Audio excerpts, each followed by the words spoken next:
Hello, powerful one. Welcome to this edition of Inner Growth with Osezwa Elimi. Today, we are discussing why people fear. Has it ever occurred to you that there is really no reason to be afraid? Because whatever is going to be will be, because you have set the tone for the actions, for the occurrences of things that are going to happen in your life. Therefore, you should be bold enough, human enough to face up to the occurrences. Now, you have to understand that there is neither good nor bad. All just are, and nothing more than that. When you start talking about good or bad, you're talking interpretations, right? Things are good because you interpreted them as good. They are bad because you interpreted them as bad. Now then, where does fear come from? Well, we will go into this when we come back from this break. I am Osezwa Anthony Elimi. You know me, I am in the game of helping you grow from inside out. That is the drill.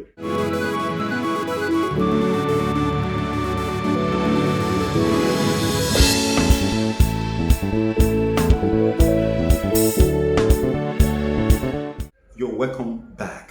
So, fear, where is it coming from? First of all, understand that fear is a utilization, that is the conversion of your energy, of your powers against you. That's all.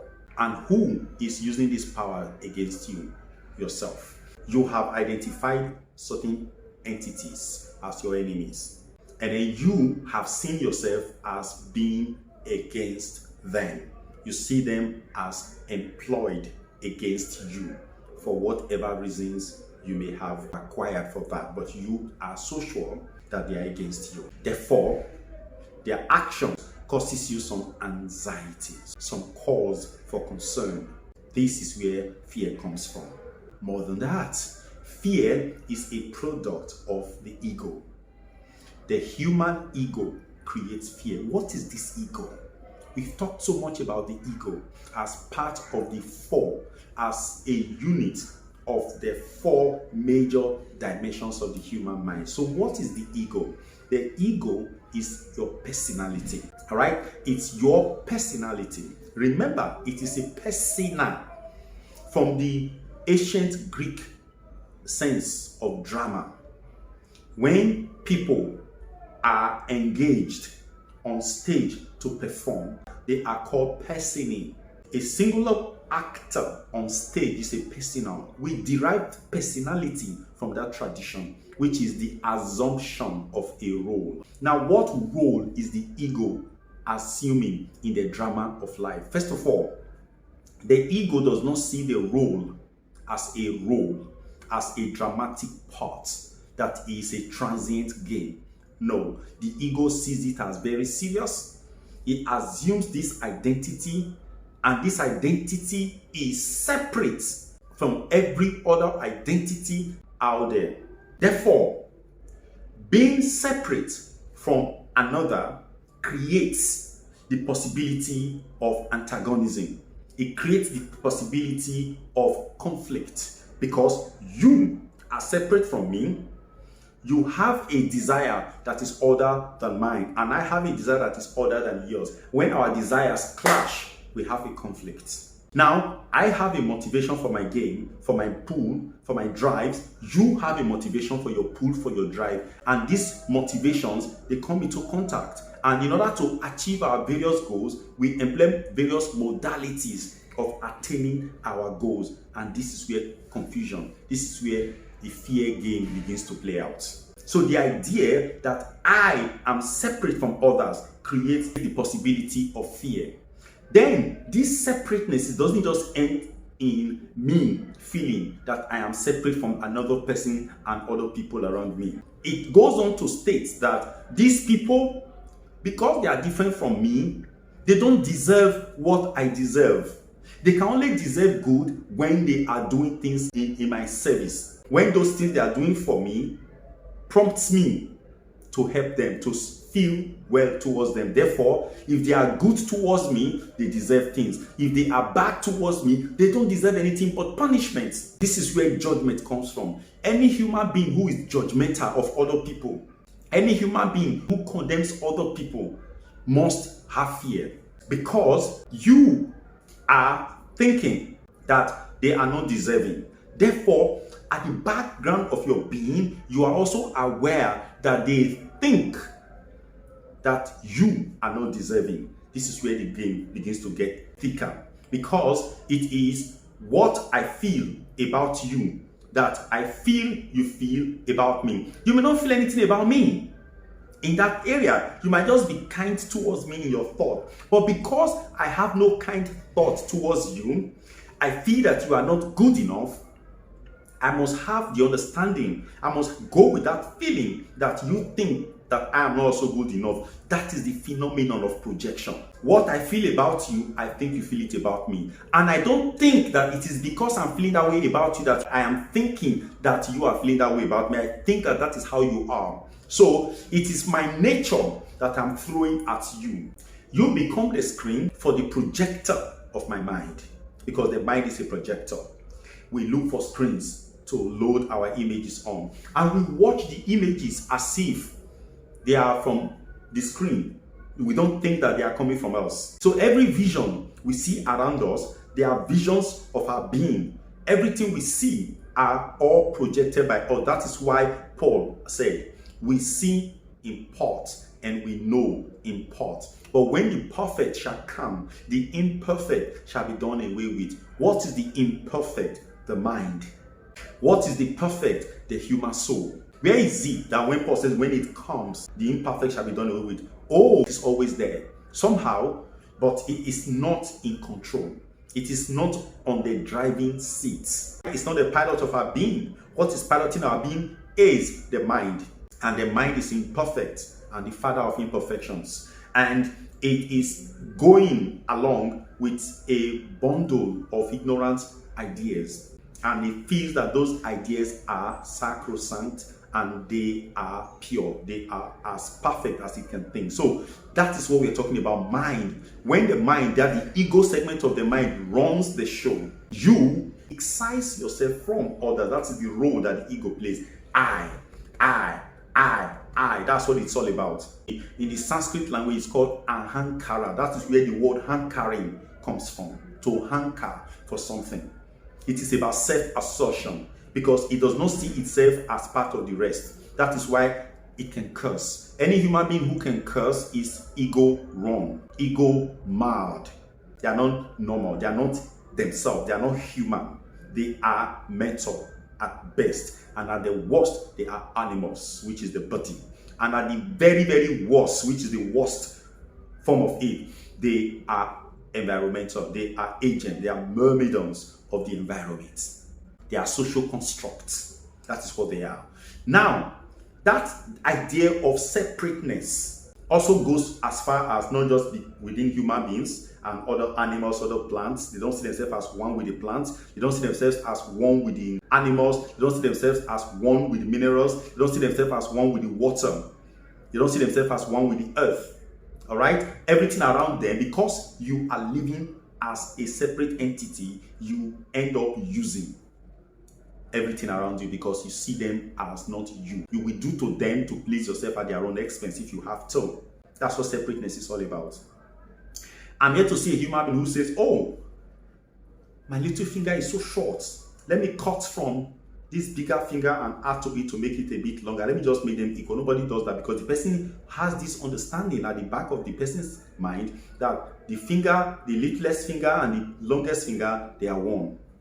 They are part of him or her. That is how they think. But people are able to hurt other people because they see them, those people, as different from them. They are able to hurt other beings because they see them as different. That is the stupidity of the human computation.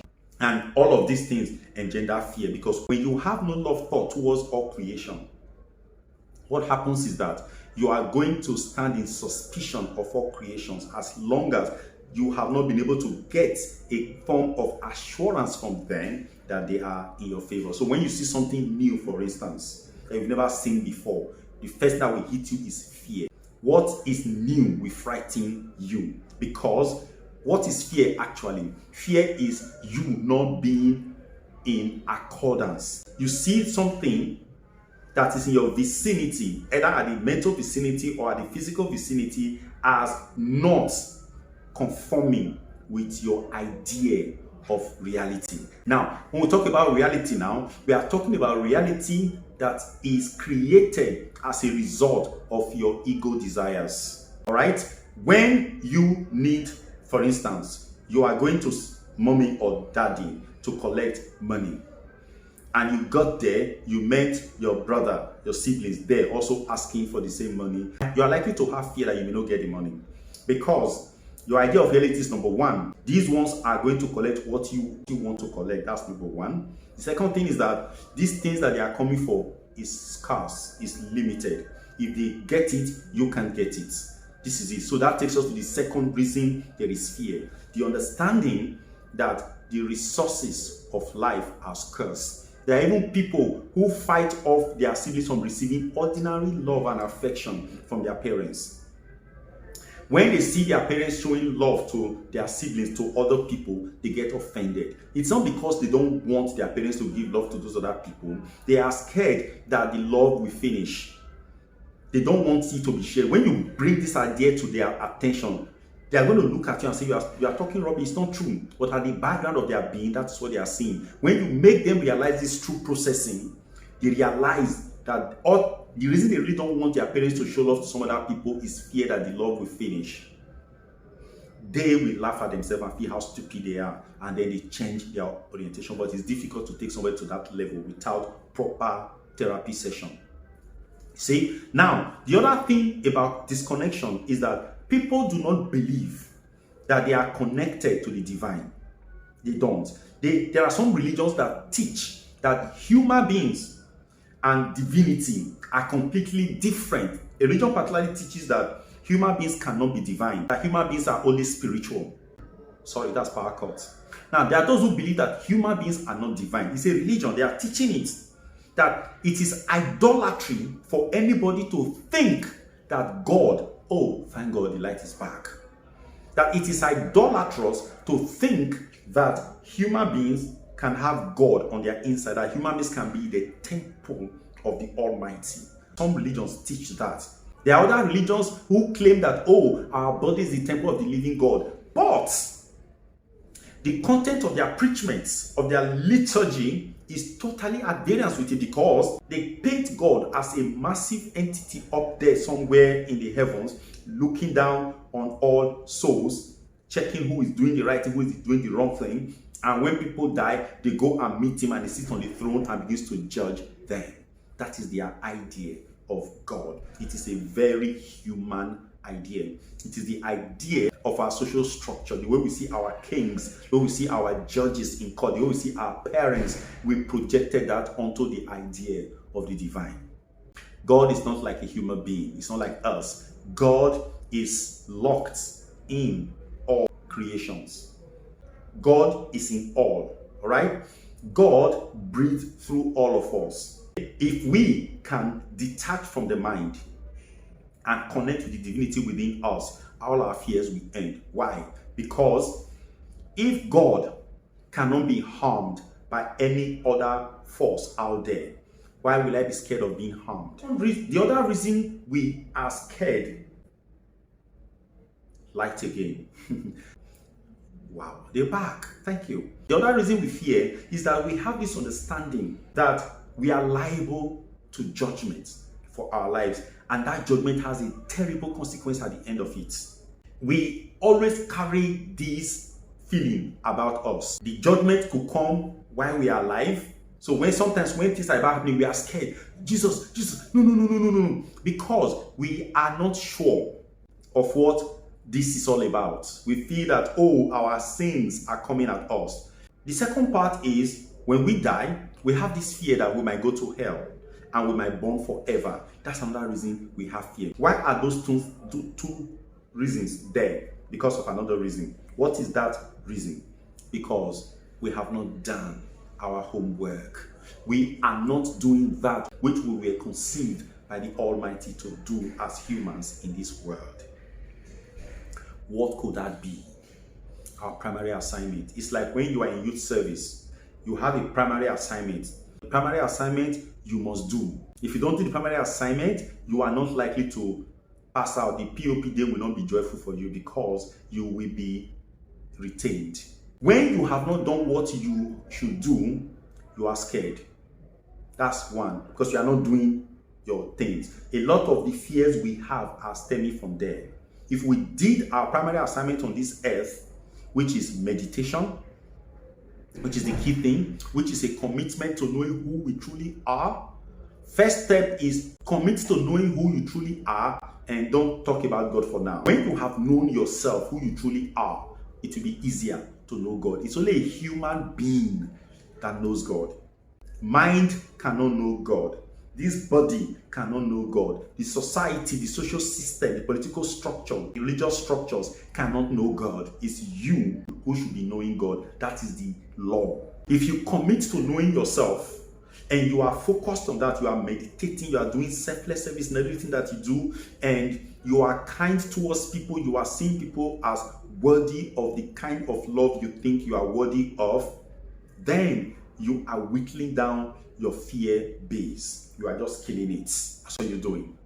At the end of the day, your powers are unleashed when the fear base within you is whittled. The power within you begins to emerge as you cut down on your fear mountain. As you begin to reduce the causal element of fear, your innate powers begin to unfurl. Why will these powers be unfurled? Because one, you are gradually detaching from the things that hold you bound, like things like materialism. The idea that my life finds fulfillment when I have money. My life finds fulfillment when I have a spouse of this nature, when I have children, when I have a house, when I have a huge acceptance in society. When you lose all of this, you let them go. It therefore means that very few things can bind you here. As you begin to discover other things that are deeper, or you're not aware of before, you have to first of all let go of the superficial before you begin to see the deeper ones that are holding you. Then you begin to tackle them one after the other. But the truth is this: a human being who is able to tackle these superficial things, they are very powerful. They are gripping. When you tackle these things, the under one that are subtle, you find out that you have enough energy, you have enough stamina and presence of being to attack them. One after the other, they give way. And as you are losing one fear element, more powers begin to unleash onto you, because all these things are damning the powers of your humanity. There is a level of power that a human being cannot access, cannot be allowed to access in a state of ignorance like all of us are in. Because if we access those powers, we will do immense damage with them. Because with great powers come immense responsibilities. With immense responsibilities come a massive dose of discipline and restraint. That's all. So, fear not. That's what Christ says. To fear not is a huge assignment.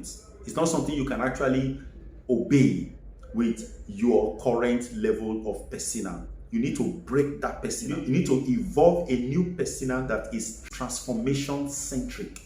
That's what you need. And to get that person into place, you have to let go of this attachment to the material things, food, money, all of them. You have to get to a point where your joy is full, irrespective of the emptiness in your pocket, in your bank account, and around you. Your joy is full, irrespective of the presence of a spouse or not.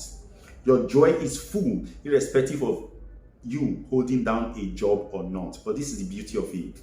As you begin to grow along this path, all these things that you have let go, that you have detached from, will begin to rush towards you.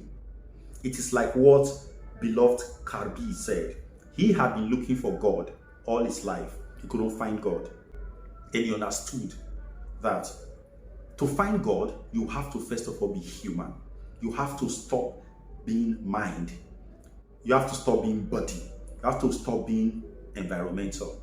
Go soul. understand what it means to be human as soul. And when he discovered that, he left the quest of God behind and began to seek himself, to find what it means to be himself. And when he found himself as soul, we talk about self-realization.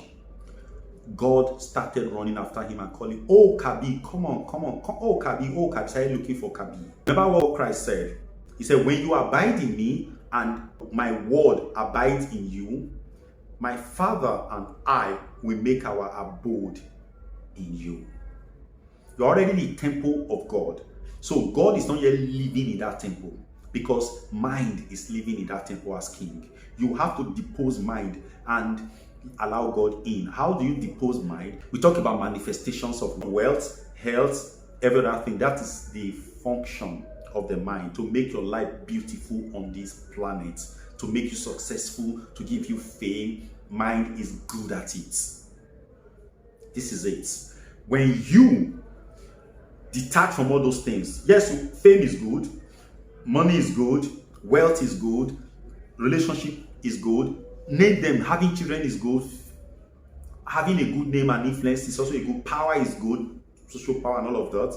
But you see, if you withdraw from them and say, above all, I choose to know me, I choose to be me, who am I?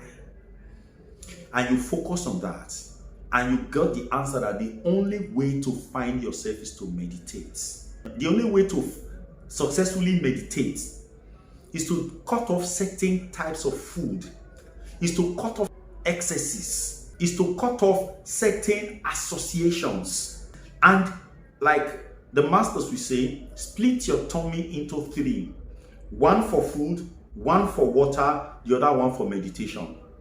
Don't be so loaded up with food or drinks or all those kind of, get cut off from debauchery and focus on self-realization. When you do that, the hold mind has over you begin to slacken from the areas of the superficial material things. When those ones go away, you are no longer the type of person to go sad because you don't have money, because you don't have love, because you don't have sex, you don't have praise, people don't love you, people don't appreciate you, they don't move you anymore. You are who you are irrespective of these things. Then you begin to feel some power coming from within you. Then you begin to look at people in a new way because you begin to love them.